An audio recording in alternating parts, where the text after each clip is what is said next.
Hello and welcome to IAMC TV Radio. Let's explore some of the top news headlines today, December 28th. Our first story is a concerning one out of Ondo State, Nigeria. An Anglican bishop, his wife and their children were kidnapped while traveling from Epizi to Ikaram. The kidnappers initially demanded N75 million, then lowered it to N10 million, only to raise it again to N15 million, and now they're back to demanding N75 million. It's a roller coaster of negotiation and really highlights the dangers people face in the region. What's also interesting here is the involvement of various groups trying to secure their release. You have the Amotekun security outfit, local hunters, and the police, all working to get the family back safely. It seems like everyone is on edge, especially the Bishop of Akoko Anglican Diocese, who confirmed the abduction and is pleading for their safe return. But there seems to be some confusion about whether the case was even officially reported to the police. That lack of clear communication is definitely a concern. It makes you wonder how coordinated the rescue efforts really are. On a more positive note, there's been an outpouring of support from various communities, including a call for prayers from the chairman of the Supreme Council for Islamic Affairs. It's a reminder that in times of crisis, people often come together regardless of their differences. Unfortunately, our next story takes us to South Africa, where the news isn't so hopeful. We're seeing a disturbing trend of violence against Nigerians in South Africa, with at least 20 extrajudicial killings reported in the past year alone. One of the most recent cases involves Julius Chibunta, who was tragically killed in Johannesburg. His partner claims he was attacked and killed, simply because of a dispute over a blocked entrance to his complex. And to add insult to injury, 3 of the 4 suspects involved in his death were granted bail. It's a heartbreaking story, and sadly, it's not an isolated incident. The lack of justice and accountability has fueled outrage and fear within the Nigerian community there. The president of the Nigerian Citizens Association in South Africa is planning to take this issue directly to the Nigerian government to demand action. It really makes you question the safety of Nigerians in South Africa and the effectiveness of the legal system in protecting them. Shifting gears back to Nigeria, we have more news of violence and conflict, this time in Imo State. The Nigerian army has confirmed that 2 of its soldiers were killed by fighters from the Eastern Security Network, or ESN. For those who don't know, the ESN is the armed wing of the indigenous people of Biafra, or IPOB, a group advocating for an independent state in southeastern Nigeria. This incident occurred during a routine patrol, highlighting the constant danger faced by security forces in the region. The army has recovered weapons and is actively pursuing the attackers. But this incident is a grim reminder of the unrest that has plagued Imo State since 2021. It feels like every time we talk about Imo State, it's another story of violence and instability. But let's take a break from these heavy topics for a moment and look at a later story from the world of sports. This one comes from Iran, where footballer Ramin Rezaeian has been summoned by the ethics committee for hugging a female fan before a match. Now, for many, this might seem like an overreaction. But to understand this situation, you need to consider the cultural context. In Iran, Islamic law prohibits physical contact between men and women who aren't closely related. And while it might seem strange to some, this law is taken very seriously. It's important to remember that even though women were recently allowed back into football stadiums after a 40-year ban, these cultural sensitivities still exist. This incident reminds us that what might be considered normal in one culture can be completely taboo in another. Now let's dive into some financial news. Nigeria and China have decided to renew their currency swap agreement. This is a significant development in international finance, and the agreement is worth a staggering 15 billion yuan, which translates to roughly 2.09 billion US dollars, or 3.28 trillion Nigerian Naira. Currency swap agreements can be incredibly beneficial for both countries involved. They can facilitate smoother trade, reduce reliance on the US dollar, and even promote greater financial stability. So while this news might seem dry on the surface, it actually has the potential to impact the economies of both nations in a very real way. Unfortunately, our next story brings us back to the theme of conflict, and this time, it's on an international scale.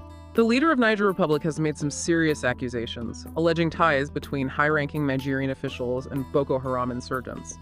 He's even suggested that France is involved in arming and funding the terrorist group. These are some explosive allegations, and the Nigerian government has vehemently denied any involvement. But a group called the League of Northern Democrats, or LND, is not buying the denial.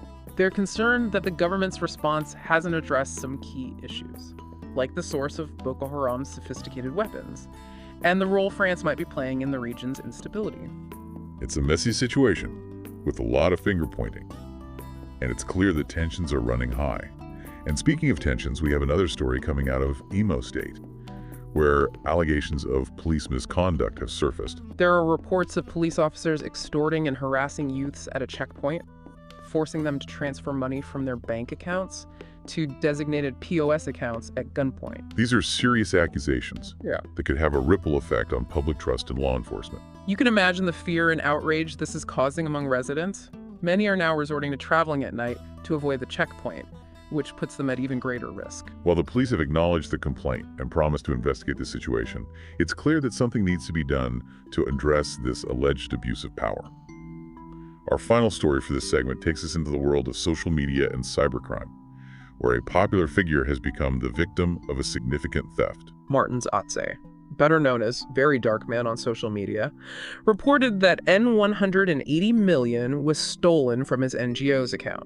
It seems the account was hacked after receiving substantial donations, including a large sum from the renowned music producer Don Jazzy. Well, a suspect has apparently been apprehended, and the account has been placed on payment network disconnection. The FCT Police Command in Abuja has denied any involvement in the investigation. This raises concerns about the effectiveness of the investigation and whether the case is being adequately addressed. It also highlights the vulnerabilities of online platforms and the need for individuals and organizations to prioritize cybersecurity measures, especially when dealing with large sums of money. It's a story that leaves us with a lot of questions about the security of our digital spaces and the response of law enforcement to cybercrime. It's a stark reminder that in today's interconnected world, we're vulnerable to threats, both physical and digital. Exactly, and it really underscores the need for, robust security measures both online and offline.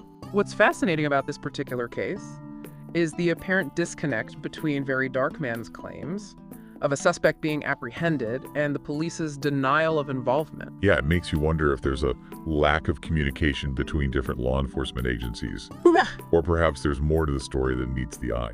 This incident also raises broader questions about how we can better protect ourselves in the digital realm. Absolutely. It's clear that cybercrime is a growing threat, and individuals and organizations need to be proactive in safeguarding their online accounts and financial information. The VeryDarkMan case serves as a cautionary tale, reminding us that even those with a large online presence can become victims of sophisticated hacking attempts. It's a reminder that we all need to stay informed about the latest cybersecurity threats and take steps to mitigate our risks. But before we get too bogged down in the world of cybercrime, let's revisit a story we touched on earlier that sparked a lot of debate. You're talking about the Iranian footballer who was summoned for hugging a female fan. Yes, that story really got people talking about cultural differences and the complexities of navigating social norms in a globalized world. It's a situation that highlights the importance of cultural sensitivity and understanding. On the surface, it might seem like a harmless gesture, but in the context of Iranian culture, it's considered a serious transgression. It's crucial to remember that what might be considered acceptable behavior in one culture can be deeply offensive in another. And as our world becomes increasingly interconnected, we're bound to encounter situations where these cultural differences clash. This incident serves as a valuable lesson in the importance of respecting diverse customs and traditions. It also encourages us to engage in open dialogue and to seek understanding when faced with perspectives that differ from our own. It's about recognizing that there isn't always a right or wrong way to do things, just different ways shaped by cultural values and beliefs. Exactly, and by approaching these situations with empathy and a willingness to learn, we can foster greater cross-cultural understanding and respect. Ultimately, it's about building bridges instead of walls. Well said. Now, before we wrap up today's exploration of the headlines, I want to touch on a theme that's been woven throughout many of the stories we've discussed. I'm sensing you're talking about the issue of accountability. You read my mind. Whether it's the alleged police misconduct in Imo State, the lack of justice for Nigerians killed in South Africa, or the Nigerian government's response to accusations of ties to Boko Haram. The need for accountability is a recurring theme. It's a fundamental pillar of a just and equitable society. Without accountability, those in positions of power can act with impunity, and the rights of ordinary citizens can be trampled upon. It's about ensuring that actions have consequences, and that those who abuse their power are held responsible. And it's not just about holding individuals accountable, it's also about holding institutions accountable for their actions or inaction. The stories we've discussed today serve as a reminder that the fight for accountability is an ongoing one. It's a fight that requires constant vigilance and a willingness to speak truth to power. And it's a fight that ultimately benefits us all by creating a more just and equitable world. Well said. Now, as we bring this episode to a close, I want to leave our listeners with a thought-provoking question. I'm all ears. We've explored a range of stories today, from local crimes to international conflicts, from cultural clashes to financial agreements. But what connects these seemingly disparate events? That's a great question. I'd say the common thread is the impact these events have on people's lives. Whether it's the victims of kidnapping the families of those killed abroad, or the communities struggling with insecurity, these stories are not just abstract headlines. They represent real human experiences with real consequences. Exactly, and it's important to remember that behind every news story, there are individuals and communities whose lives are being shaped by these events. It's a reminder that the news is not just something we consume passively, it's something we should engage with critically and empathetically. And it's a call to action, to use our voices and our actions to create a more just and compassionate world. It's easy to get caught up, in the daily barrage of headlines and kind of forget that these stories represent real people facing real challenges. Absolutely, and I think that's, a key takeaway from today's exploration. It's a reminder to look beyond the headlines and consider the human impact of these events. It's about recognizing the interconnectedness of our world and understanding that, events happening thousands of miles away can still have a ripple effect on our own lives. Yeah, exactly. And it's about using that awareness to foster empathy and to advocate for positive change. So as we conclude our discussion today, I want to leave our listeners with a final thought. I'm listening. We've covered a lot of ground today, exploring stories that range from the tragic to the hopeful, from the local to the global.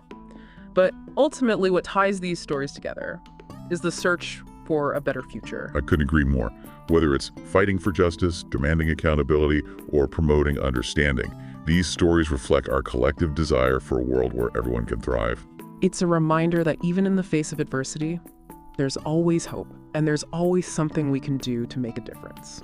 Well said. And on that note, I want to thank our listeners for joining us today for this exploration of the top news headlines. Thank you for listening to today's top news headlines on IAMC TV Radio.